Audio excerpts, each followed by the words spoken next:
Hi, it's Carolyn again.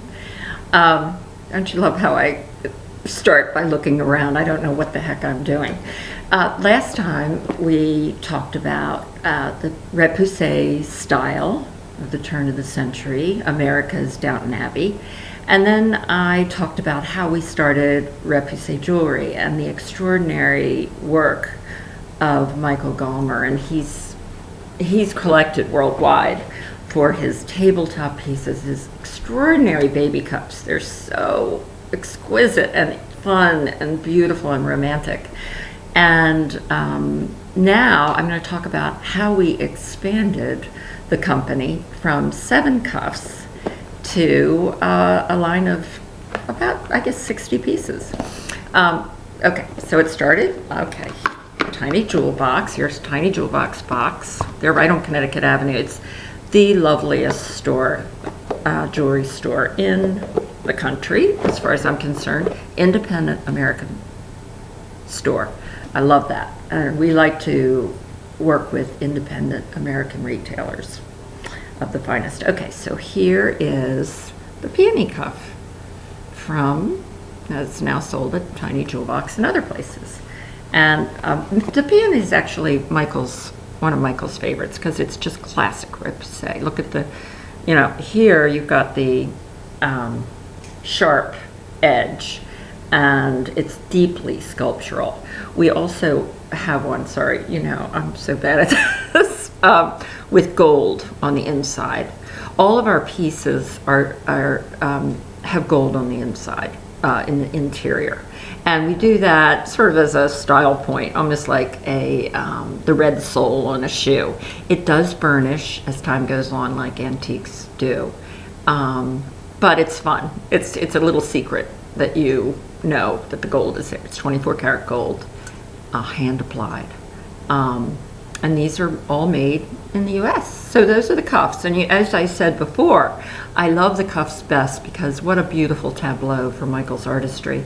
And it says something really great about a woman. The next segment, I'll tell you how to pick a cuff and how to put on a cuff and care for a cuff. Maybe I'll break that up, I don't know. But in the meantime, here is the peony cuff, which is heavier. And men love that because obviously, even for the same price, you're getting so much silver content. Women have to be prepared that it's going to be a little heavier and probably fall down lower on the forearm. I'm willing to wear it in order to have that wonderful piece. Anyway, so how did we expand? Well, we tested in Tiny Jewel Box 7 cuffs, the 7 original cuffs. And the Washington Post covered it, and they did really well at Tiny Jewel Box. And then I started working with Jim Rosenheim to say, well, we want to expand. He said, you're not going to get very far with 7 cuffs. Well, I knew that, and Michael knew that. Plus, he loves creating things. So I said, Michael, can we come up with a motif that we can then, for earrings and necklaces and bracelets, something that you can make more than one kind of piece, one-off pieces. So Michael came up over, we worked together. He'd send me sketches of his ideas. I'd be like, this is fantastic. I think even one dinner party, I'm looking at my hair, it's a mess, but I had a dinner party and the women arrived. I was like, come upstairs, look at this, what I just got from Michael. And it was a little sketch of our bamboo pendant, which was so pretty with the turquoise. Natural Sleeping Beauty turquoise on the inside. And so Michael created 4, actually I think it was 5, and then we narrowed it down to 4 different collections: peony, chrysanthemum, bamboo, and palm. And he did the sketch. So one summer day, I came to New York, and he basically said, close your eyes, Carolyn. So Caroline, as he calls me. So I closed my eyes, and I saw the sketches of each collection. And I just said, Michael, I just love them. And he also had one of the bamboo, the necklace. He had done the prototype of that, and I put that on and looked in the mirror. I was like, I love it. And it was just such a moment. And so I scooped up the designs, and I actually had an appointment with Promenade magazine. I was just so electrified by Michael's talent. I mean, come on, that's just talent that not everybody has. And that he could then turn these sketches into something beautiful in silver. Well, that just makes my heart flutter.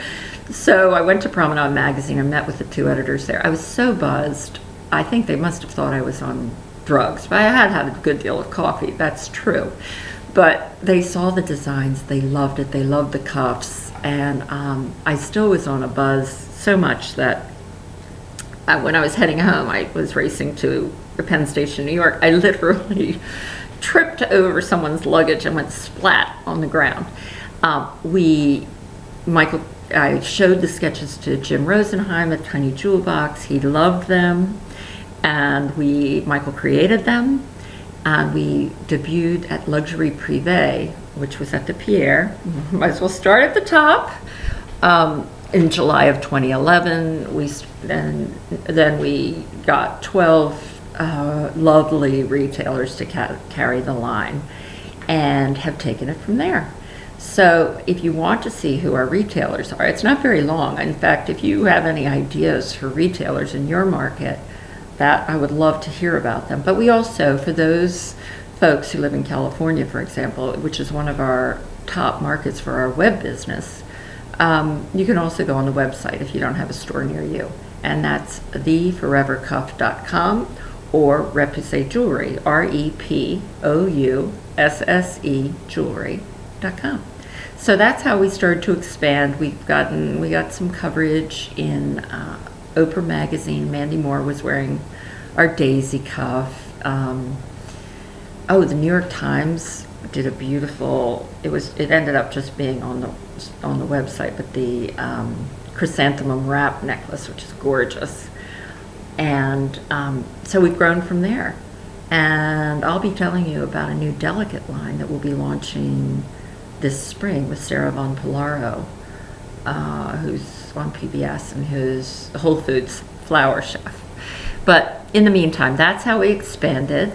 And the next time, what am I going to talk about the next time? Oh, how to choose a cuff that's right for you, and how to put it on, how to wear it, and how to care for it. Thanks. See you next time.